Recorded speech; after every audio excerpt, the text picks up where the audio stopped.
we're really looking forward to starting the season tomorrow against Wisconsin. Nothing like starting the season with a bang. The rankings came out, and Wisconsin's ranked third, and arguably could be higher. But we've had an amazing preseason.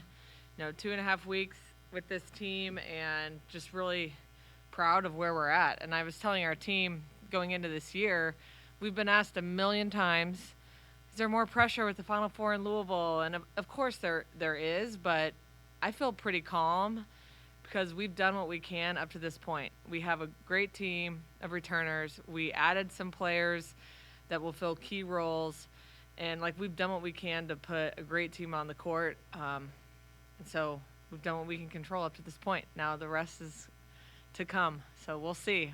I told them we might get killed. I don't know, but I feel good about where we're at today, right now.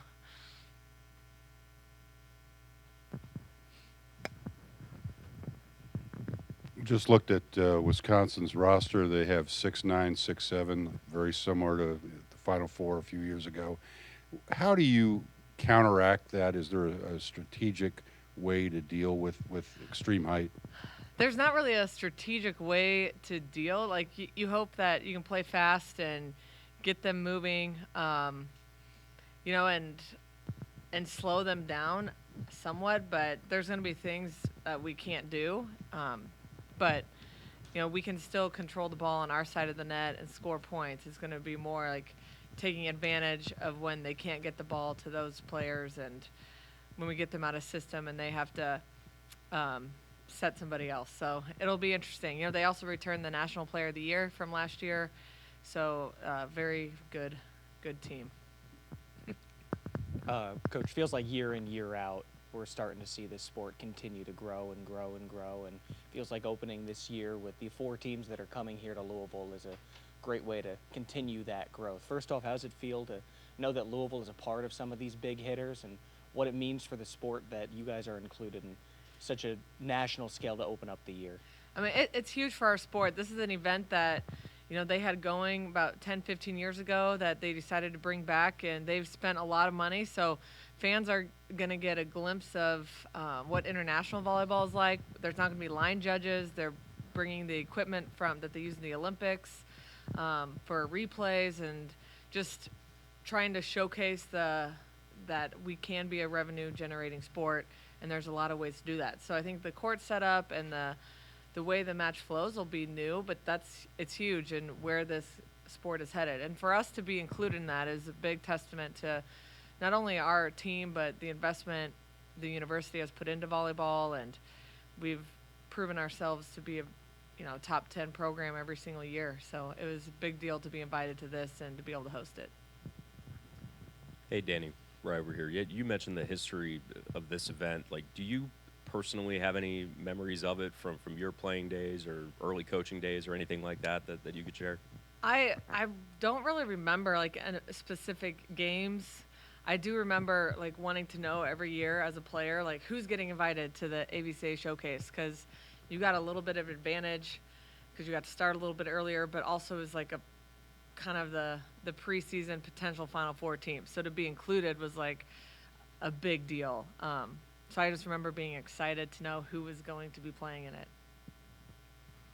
Dani, going back to the showcase, what kind of is the expectation? Do you feel like tomorrow night, both games, top 10 teams, but what do you think as far as the crowd and the atmosphere will be like?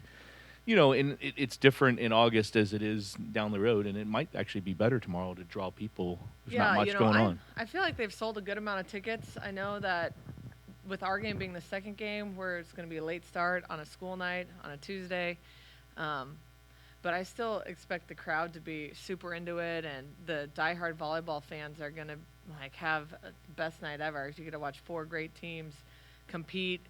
You get a sneak peek of these 4 teams in person that'll, you'll get to watch throughout the year. And I'm hoping that the Cards fans are there, rowdy, and ready to cheer us on. But all these teams travel well, so I think you'll see a lot of fans from, the other teams as well. Dani, is Anna DeBeer the best player to ever play at Louisville? Of course, I think that. I don't know the history books. There's been some really, really good players, but Anna, and I've coached some really good players, but I think when it comes to the best player ever, it's got to be somebody with the total package. And Anna DeBeer has that. The intensity, the teammate, the competitiveness, and then skill wise. She really is that type of player that you coaches trust from day one, just because the way she approaches her daily routine, and how she always strives to be great, but she really wants to make her teammates better, and she's one of a kind. I don't think you find players or athletes like her very often. Dani, you have made a much bigger niche at the Yum Center this year than maybe in the last few years. Do you see that as a trend, or is this a one-year thing because the Final Four is here? No, it's a trend. We're going to continue to play as many games as we can down there. That makes sense. Obviously with this being the Final Four year, we wanted to showcase some really big matches down there, to get the city really excited to see some awesome volleyball.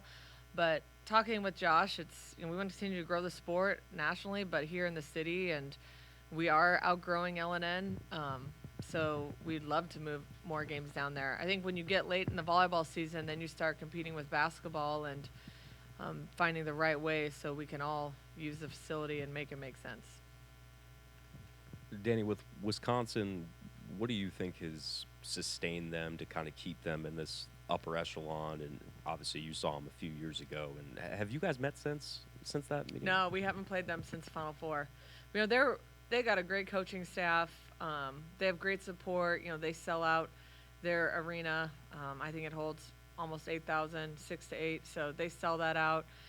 It's a great school. So I think recruiting for them is going really well. And then their coach is known to develop winners. So I think people want to go there and play. But it's a really great program, and it's exciting to say we can compete with them. Again, we're seeing with this sport a lot more opportunities brought into it, like what we're going to see tomorrow, but also kind of now after college with the growth of the Pro Volleyball Federation. How have you maybe had to change what you do when it comes to coaching or even recruiting, knowing that this is a lot more viable of an option to go pro right after school? I don't really know if it's changed our recruiting much. I think it's just given our players more hope that they can continue to play the sport they love and make money doing it.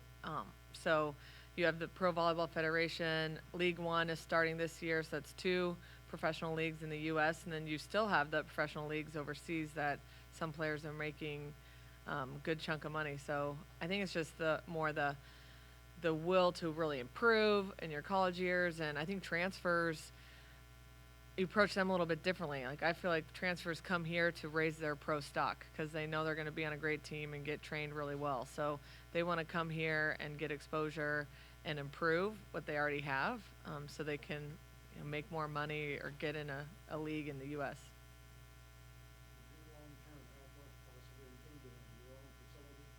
I think that's always the hope, with so many things changing with NIL and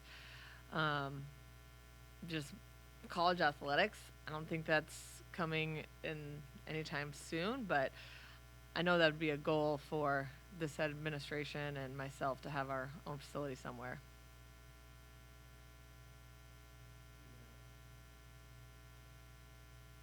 Thank you all. Hope to see you on Tuesday.